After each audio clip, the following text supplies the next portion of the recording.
అందరికీ జై భీమ్, నమో బుద్ధాయ్. ఈరోజు శౌర్య దివస్.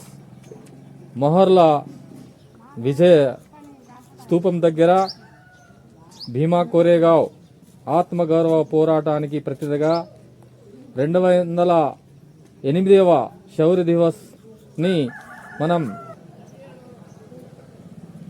బోధిసత్వ సమాజ్ ఆధ్వర్యంలో భారత చరిత్రలో బానిసత్వం, అస్పృశ్యత, వివక్షత వ్యతిరేకంగా సాగిన పోరాటాలు అనేక.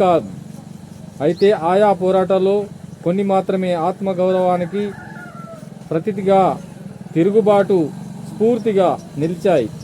అలాంటి చరిత్రాత్మక ఘట్టమే భీమా కోరేగావ్ యుద్ధం.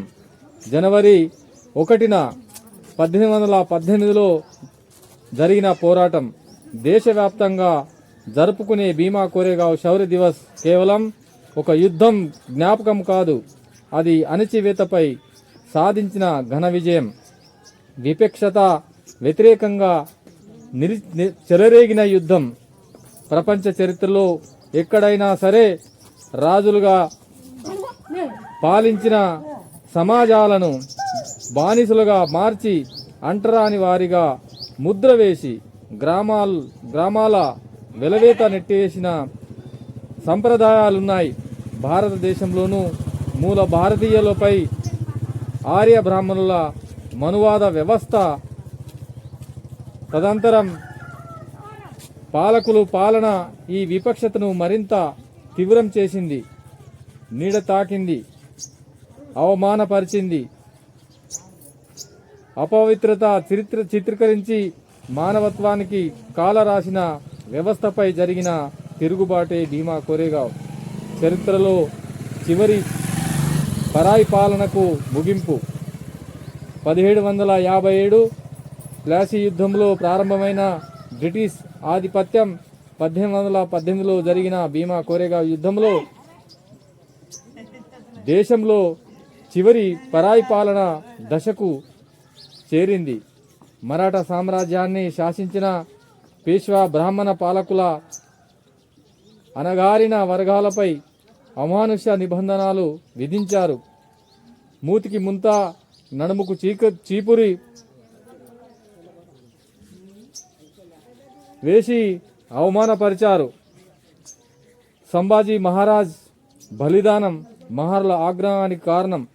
శివాజీ మహారాజ్ కుమారుడు సంభాజీ మహారాజ్ పీష్వాల మోసంలో ఔరంగజేబ్ చేతుల్లోకి అప్పగించి 1689లో అత్యంత కిరాతకంగా హత్య చేయడం భారత చరిత్రలో నల్ల అధ్యాయం.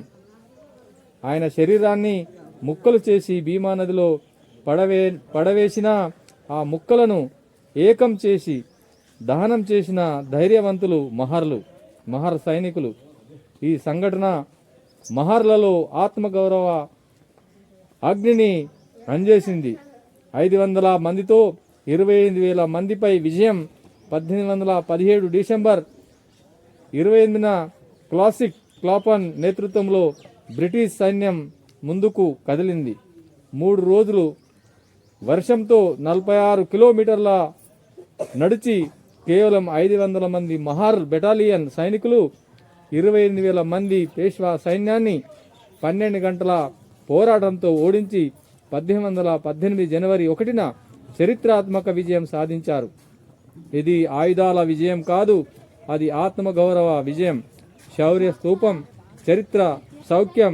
ఈ విజయం స్మారకంగా 1818 నుండి ఇప్పటి వరకు ఈ యొక్క శౌర్య దివస్ని కొనసాగించడం జరుగుతున్నది. ఈరోజు బాబాసాహెబ్ ఏ ప్రాంతంలో ఉన్నా, ప్రపంచంలో ఏ దేశంలో ఉన్నా, అతను 1 జనవరి రోజు ఈ భీమా కోరేగావ్ స్తూపం వద్దకు వచ్చి అమరవీరుల స్తూపానికి సెల్యూట్ చేసేవారు. కాబట్టి మనం అందరం దగ్గరలో ఉన్న భీమా కోరేగావ్ స్తూపం బోరంపల్లిలో ఉంది. కాబట్టి మీరందరూ సాయంత్రం అక్కడికి వచ్చి ఆ స్తూపానికి సెల్యూట్ కొట్టడానికి కోరుతున్నాం. జై భీమ్, నమో బుద్ధాయ్.